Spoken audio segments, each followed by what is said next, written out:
Au XIXe siècle, l'Angleterre rejoint le commerce mondial.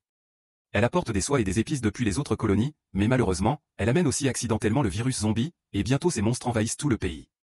Des millions de personnes meurent et se relèvent sous forme de zombies affamés de cerveau, et les citoyens encore en bonne santé commencent à étudier les arts mortels venus de Chine et du Japon. Finalement, le gouvernement construit la Grande Barrière, un mur haut de 100 pieds entourant Londres. Ensuite, ils ajoutent le Canal Royal, un fossé très profond qui encercle à la fois la ville et ses murs. La terre située entre le mur et le fossé est connue sous le nom de l'entre-deux. Lors de la deuxième bataille du Kent, l'un des ponts traversant le canal est franchi, et les zombies tuent tous les villageois de l'entre-deux, ce qui rend le roi fou. Après la bataille, il ordonne la destruction de tous les ponts sauf un. Bientôt, les seigneurs et les dames quittent Londres pour vivre dans leur propre domaine fortifié. Un jour, le colonel Darcy arrive dans un domaine du comté de Hertfordshire car il a entendu parler d'une personne mordue. Un garde vérifie son identité à l'entrée et l'emmène dans un tunnel où un prêtre examine son corps nu pour s'assurer qu'il n'a pas été mordu. Il est enfin autorisé à entrer dans la maison, où Madame Featherstone joue aux cartes avec des amis. Elle jure que personne n'a été mordu ici et qu'aucun zombie n'a pénétré son domaine depuis des années. Faisant semblant de vouloir jouer lui aussi, Darcy s'assoit à une table et sort une fiole de mouches carognardes. Il les libère dans la pièce en expliquant qu'elles peuvent détecter la chair en décomposition. Les mouches volent pendant une seconde seulement avant d'atterrir sur un homme, ce qui signifie qu'il est en train de se transformer en zombie. Darcy casse immédiatement son verre et lui plante au visage avant de le décapiter avec sa lame. Ensuite, Darcy demande si cet homme aurait pu infecter quelqu'un dans la maison. Featherstone le nie, alors Darcy donne un coup de pied à la tête du zombie pour choquer les invités avant de partir. Cependant, la fille de Featherstone refuse de continuer à mentir et se précipite à l'étage pour voir la nièce de l'homme infecté. Malheureusement, il est trop tard, la fille s'est déjà transformée et a attaqué le personnel, et maintenant elle attaque aussi la fille de Featherstone. Pendant ce temps, Monsieur Bennet entraîne ses 5 filles à toutes les formes d'armes et d'arts martiaux connus de l'homme pour qu'elles puissent se défendre contre les zombies. Cependant, leur mère, Madame Bennet, n'en est pas ravie et veut qu'elle se concentre sur le mariage. Lorsqu'elle entend parler d'un bal à venir, elle convainc son mari de les laisser y aller pour se détendre. Toutes les sœurs sont ravies, sauf Elisabeth, qui n'aime pas les rassemblements sociaux. Elles mettent toutes leurs plus belles robes tout en veillant à y dissimuler des armes. Plus tard, lors de la fête, Bingley discute avec Darcy mais se fige en voyant Jane, tombant instantanément amoureux d'elle. Il lui demande de danser et ils s'amusent beaucoup ensemble. Ensuite, Bingley insiste pour que Darcy danse aussi et lui dit d'inviter Elisabeth, mais Darcy dit qu'elle est tolérable sans être assez jolie pour le tenter. Elisabeth entend cela et s'éloigne, renversant accidentellement une bouteille et se ridiculisant devant tout le monde. Une fois dehors, Elisabeth commence à pleurer mais est interrompue par Featherstone, qui est devenue une zombie. Elle peut encore parler et veut dire quelque chose à Elisabeth, mais Darcy lui tire une balle dans la tête avant. En entendant le coup de feu, plusieurs personnes sortent pour voir ce qui se passe. À ce moment-là, un autre zombie apparaît et les gardes sonnent une cloche pour annoncer une attaque. Alors que la plupart des invités courent se cacher, les sœurs Bennet sortent leurs armes et commencent à combattre les zombies. Elles se battent sans pitié, abattant chaque créature avec des coups de lame précis et des coups de pied bien placés. Voir Elisabeth se battre éveille une attirance chez Darcy. Ensuite, tous les corps de zombies sont brûlés. En rentrant chez elle, Jane ne cesse de parler de Bingley tandis qu'Elisabeth ne cesse de se plaindre des manières et de l'orgueil de Darcy tout en s'entraînant, ce qui rend ses coups et ses mouvements encore plus violents. Le lendemain, Jane reçoit une invitation à prendre le thé chez Bingley. Madame Bennet lui fait prendre un cheval au lieu du carrosse, pour qu'en cas de pluie, on lui propose de passer la nuit. En chemin, des chiens s'enfuient, poursuivis par un zombie. Jane se prépare à tirer, mais son cheval s'effraie et la fait tomber avant de s'enfuir. Jane tente ensuite de tirer, mais son mousquet explose et lui blesse la main. Lorsque le zombie l'attaque enfin, Jane sort son couteau et combat à main nue, coupant rapidement les mains du zombie et lacérant ses jambes. Une fois qu'il tombe, elle lui donne un coup de pied dans la poitrine et lui écrase la tête pour le tuer. Alors qu'il commence à pleuvoir, Jane aperçoit une mère zombie avec un bébé infecté dans les bras qui s'approche d'elle. Le lendemain, Elisabeth arrive chez Bingley. Il s'avère qu'ils ont trouvé Jane avec la grippe, alors elle a passé la nuit là avec de la fièvre et Elisabeth est venue lui rendre visite. Cependant, Darcy s'inquiète que Jane soit infectée, alors pendant qu'un médecin l'examine, il relâche les mouches carognardes. Les petits insectes ne réagissent pas à Jane et Elisabeth les attrape facilement toutes. Elle les écrase dans sa main avant de les rendre à Darcy avec un commentaire sarcastique. Ensuite, Jane rejoint Bingley et ses invités mais elle refuse leur invitation à jouer aux cartes, disant qu'elle préfère lire. Une dispute éclate sur ce qui fait une vraie femme, et Darcy ne sait pas s'il est impressionné ou s'il déteste cela. Cette nuit-là, Elisabeth observe en secret Darcy en train de s'entraîner dehors. Le jour suivant, les autres sœurs Bennet et leur mère viennent chercher Jane et Elisabeth. Bingley veut qu'elle reste, mais Darcy lui rappelle les risques d'infection. Il a une autre dispute avec Elisabeth, révélant qu'il sait qu'elle l'a observé la veille. Pour faire plaisir à tout le monde, Madame Bennet convainc Bingley d'organiser un bal pour remonter le moral des gens. Sur le chemin du retour, il remarque que l'orphelinat local est tombé et que maintenant les orphelins zombies errent dans les bois. Quelque temps plus tard, Monsieur Bennet présente sa famille au cousin Collins, qui héritera du domaine à la mort de Bennet parce que les femmes ne peuvent pas être héritières. Pendant le déjeuner, Collins leur parle de sa protectrice, Lady Catherine, une escrimeuse exceptionnelle qui a fait des merveilles durant la guerre contre les zombies. Il montre aussi de l'intérêt pour Jane, mais Madame Bennet le repousse immédiatement en disant que Jane est déjà avec Bingley et propose Elizabeth à la place.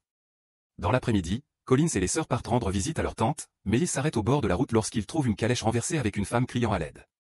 Les sœurs dégainent leurs armes, et lorsque la femme sort, elles ouvrent le feu car c'est une zombie. Jane l'achève en la poussant en bas de la colline. En poursuivant leur voyage, Elizabeth a du mal à porter tout l'arsenal, mais Collins lui remet simplement les armes dans les bras au lieu de l'aider. À leur arrivée en ville, il remarque les nouveaux soldats chargés de protéger la région. Elizabeth rencontre le lieutenant Wickham et le courant passe immédiatement entre eux. Darcy, qui passe à cheval à proximité, les aperçoit et devient jaloux, partant sans dire un mot. Wickham confie à Elizabeth qu'il est en mauvais termes avec Darcy à cause d'une histoire familiale liée à de l'argent. Ce soir-là, tout le monde assiste au bal et Jane passe du temps avec Bingley. Elizabeth tente de parler à Wickham, mais Collins l'entraîne pour danser, débordant d'énergie et d'enthousiasme. Ensuite, Darcy invite aussi Elizabeth à danser, mais Collins rend la situation gênante et les fait fuir. En quittant la salle, Darcy entend Madame Bennet parler de l'avenir de Jane avec Bingley en insistant sur sa richesse. Pendant ce temps, Elizabeth tombe sur Bingley et tous deux entendent un bruit. Lorsqu'ils se retournent, ils voient un domestique attaqué par un zombie. Le duo prend des haches et descend à la cave, mais le zombie attrape Bingley et le fait tomber. Elizabeth glisse aussitôt pour faire tomber le zombie et vérifier l'état de son ami, mais lorsqu'elle lève les yeux, elle découvre tous les orphelins zombies cachés là. Elle leur demande comment ils sont entrés, et un enfant répond que, leur nouvel ami, leur a montré le chemin. À ce moment-là, Darcy arrive et commence à combattre les zombies, les éliminant rapidement avec des coups rapides de sa lame et l'aide d'un couteau de cuisine. Un zombie est même projeté dans le four. Ensuite, Darcy demande si Bingley a été mordu et se prépare à le tuer aussi, mais Elizabeth lui assure que Bingley est seulement tombé. Avant de partir, Elizabeth lui dit qu'il est un excellent guerrier mais un mauvais ami.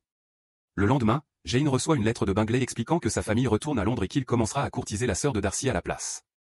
Pendant le déjeuner, Collins demande Elizabeth en mariage, mais elle devrait alors abandonner ses armes et ne plus combattre les zombies. Elizabeth refuse et sort en courant pour évacuer sa frustration par l'entraînement.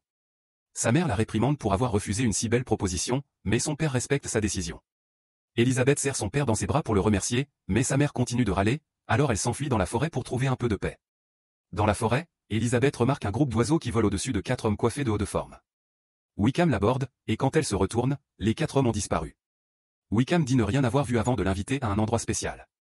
Quelques instants plus tard, ils arrivent à une église où un prêtre lit un sermon. Quand la foule se retourne, Elizabeth est choquée de voir qu'ils sont tous des zombies. Wickham l'empêche de dégainer ses armes et il regarde le prêtre leur donner des cerveaux de porc. Il s'avère que les infectés ne se transforment pas entièrement en zombies s'ils ne consomment pas de cerveaux humains, et Wickham pense que c'est la clé d'une entente entre zombies et humains. Elizabeth est d'accord et propose de soumettre l'idée à la couronne, mais Wickham explique que la guerre a presque ruiné le pays et qu'il n'a personne à qui demander de l'aide. Quelque temps plus tard, une amie d'Elizabeth lui annonce qu'elle est fiancée à Collins et lui demande de l'accompagner comme chaperon pour rencontrer la belle famille. Chez Collins, Elizabeth est amusée par un tableau montrant Catherine tuant Lucifer. Il y a aussi une peinture représentant les 4 cavaliers de l'apocalypse zombie, qui apparaîtront lorsque la fin se rapproche. Elizabeth réalise que ce sont les hommes qu'elle a vus dans la forêt. Puis elle rencontre enfin Catherine et sa fille. Elizabeth est choquée de voir que Darcy est également présent et apprend qu'il est le neveu de Catherine. Bientôt, Wickham arrive aussi car Elizabeth l'a invité pour qu'il puisse demander les fonds nécessaires à son plan. Catherine trouve l'idée de se lier d'amitié avec les zombies ridicules et pense qu'ils n'écouteront jamais un chef, mais Collins rappelle que la Bible dit que l'Antéchrist guidera les morts vivants. Darcy soutient l'opinion de Catherine et se fâche lorsque Wickham évoque son père, au point de faire expulser Wickham par les gardes. Elizabeth dit à Darcy qu'il est aussi insensible que les morts vivants. Cette nuit-là, Darcy passe beaucoup de temps dehors à s'entraîner pour canaliser sa colère. Elizabeth n'arrive pas à dormir à cause des ronflements de son ami et se promène dans les jardins, où elle retrouve Wickham. Il est venu lui dire que Darcy a fait partir la famille Bingley en leur disant que Jane ne s'intéressait qu'à leur fortune. Wickham demande aussi à Elizabeth de s'enfuir avec lui, mais elle refuse. Avant de partir, Wickham lui rappelle que le jour du jugement approche. Le lendemain, Darcy dit à Elizabeth qu'il la considère comme inférieure, mais qu'il est malgré tout attiré par elle, alors il lui demande sa main. Elizabeth le rejette et le confronte sur ce qu'il a fait à Jane et Bingley, mais Darcy défend son ingérence. Furieuse, Elizabeth lui donne un coup de pied et lui jette plusieurs objets avant de l'attaquer avec un tisonnier. Il se défend rapidement et ils finissent dans une position compromettante sur la table. Leur dispute se transforme en véritable combat, ils échangent plusieurs coups avant de se retrouver dans une autre posture gênante. Quand Elizabeth dit qu'elle ne l'épousera jamais, Darcy finit par partir et elle s'effondre. Plus tard, Elizabeth reçoit une lettre de Darcy dans laquelle il s'explique. Il dit qu'il n'avait pas l'intention de blesser Jane, qu'il a seulement éloigné Bingley pour le protéger de Madame Bennet. Il explique aussi qu'il a dû tuer son propre père lorsqu'il est devenu un zombie, mais qu'il a quand même donné à Wickham l'argent qui lui avait été promis. Cependant, Wickham revenait sans cesse en demander davantage et s'est vexé lorsque Darcy a refusé de payer.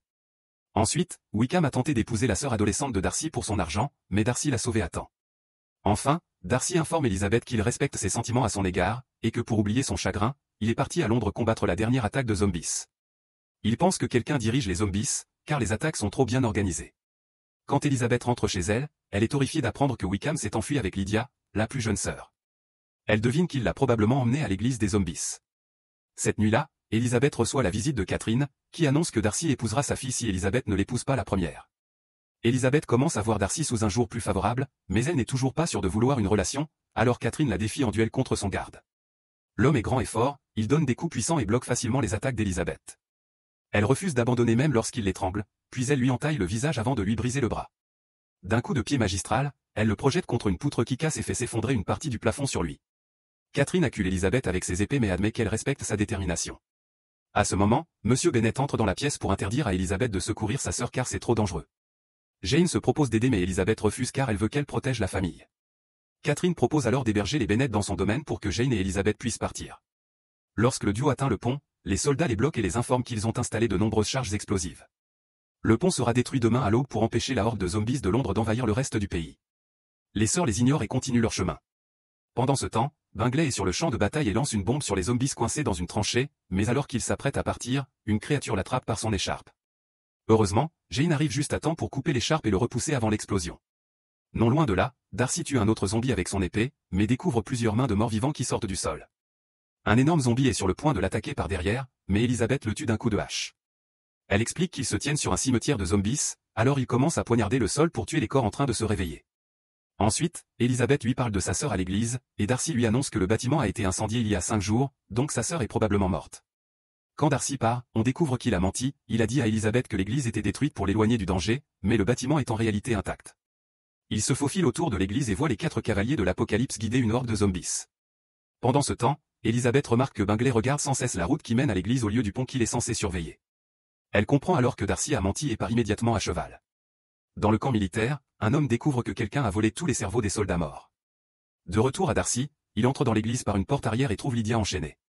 Sur un mur, il découvre les plans de Wickham pour attaquer Londres avec les zombies. À ce moment-là, Wickham arrive et Darcy lui propose de l'argent en échange de Lydia, mais Wickham refuse et ouvre le feu. La balle touche une grille et le bruit alerte la horde, qui envahit immédiatement la pièce. Il s'avère que Darcy leur avait donné les cerveaux des soldats pour les rendre violents. Tandis que Wickham tente de se défendre, Darcy brise la chaîne pour sauver Lydia. Au même moment, son cheval arrache les barreaux de la fenêtre pour permettre à son maître de s'échapper. Une fois dehors, Darcy place Lydia sur son cheval et l'envoie vers le pont. Ensuite, il abat quelques zombies avant d'être confronté à Wickham, ce qui mène à un duel à l'épée alors que les zombies fuient l'église. Au loin, Elizabeth continue sa course à cheval et regarde Londres brûler avec horreur. À ce moment, elle voit Lydia et l'appelle, mais Lydia ne l'entend pas. La horde de zombies apparaît derrière elle et Elizabeth dégaine son épée pour la traverser.